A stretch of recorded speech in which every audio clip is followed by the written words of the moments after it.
Hello everyone and welcome to the English Danny channel. I'm Teacher John and I'm here to help you become great at learning English.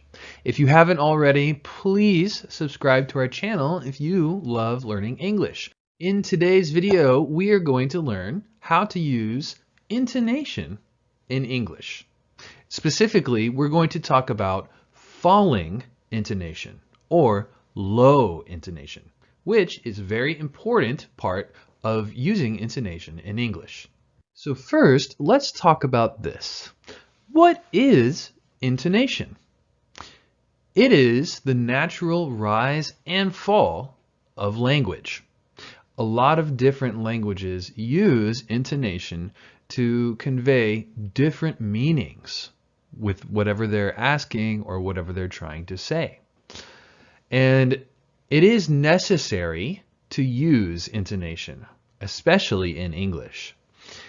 Intonation can help you understand the mood of the conversation. And it can help you understand if someone is finished speaking or if someone asked a question to you.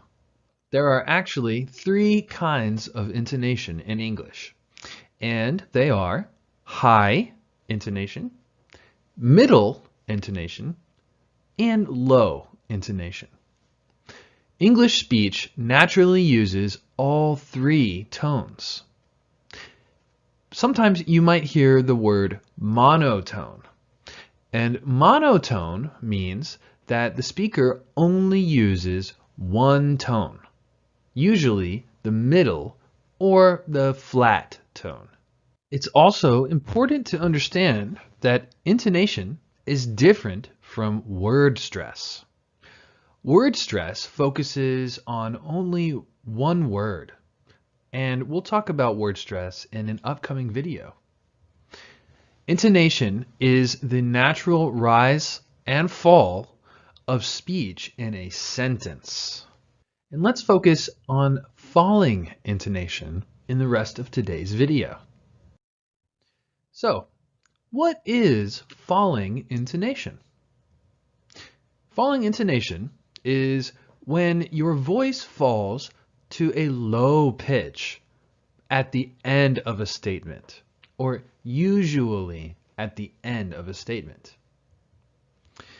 And it's very important to know and understand, what does falling intonation communicate? It communicates certainty. You are telling a fact, or you believe that you are right or correct. It also communicates completion. You are done speaking or finished with the statement, and the other speaker in the conversation can respond to you. So let's go ahead and let's look at an example of falling intonation. Here's a sentence. John plays guitar. He began playing guitar in middle school. He currently owns one guitar. You can see here that guitar uses falling intonation because it is a complete statement. John plays guitar. In the next sentence, the final word school also has falling intonation because it is another complete statement or fact. He began playing guitar in middle school. And the final sentence, guitar also uses falling intonation again. He currently owns one guitar. It's very important to pay attention to the final word in each sentence. In the first and third sentences, the word guitar has two syllables. So the falling intonation happens on the final syllable. Guitar. Guitar. School has one syllable. So the falling intonation happens smoothly. School. School. rising intonation or high intonation. So let's briefly or quickly talk about intonation in general, just in case you don't know what it is. So, what is intonation? Well, it's the natural rise and fall of language. And it is necessary to use it in English as well. It can help you understand the mood of the conversation, and it can also help you understand if someone is finished speaking or if someone asked a question, okay? Or even if someone is not finished speaking.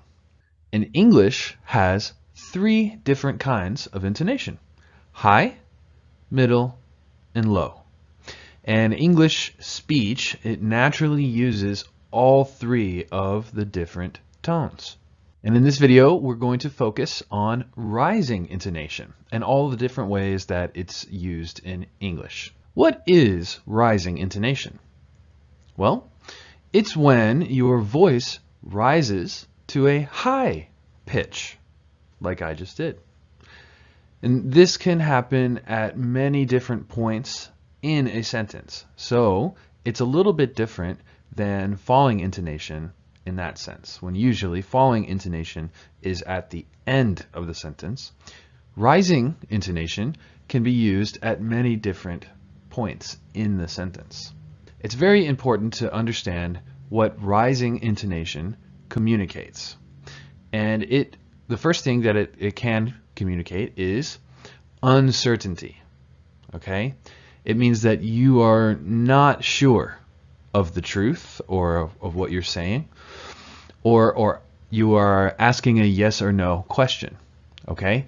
So, especially for native speakers, when they say the word maybe, there's usually a rise in pitch. Okay? Their intonation goes up because they're uncertain. It can also communicate incompletion.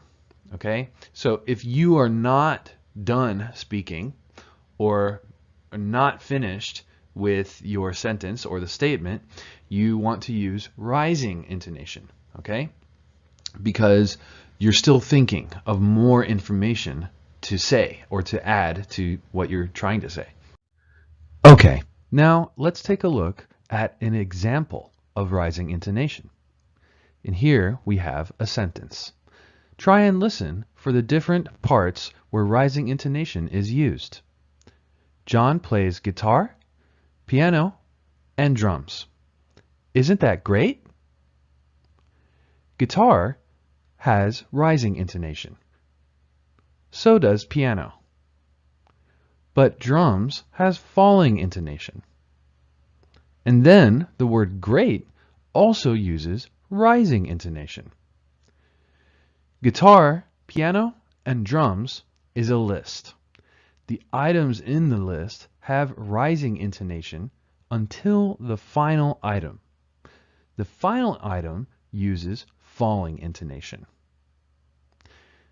And the final sentence here is a yes or no question. So we use rising intonation.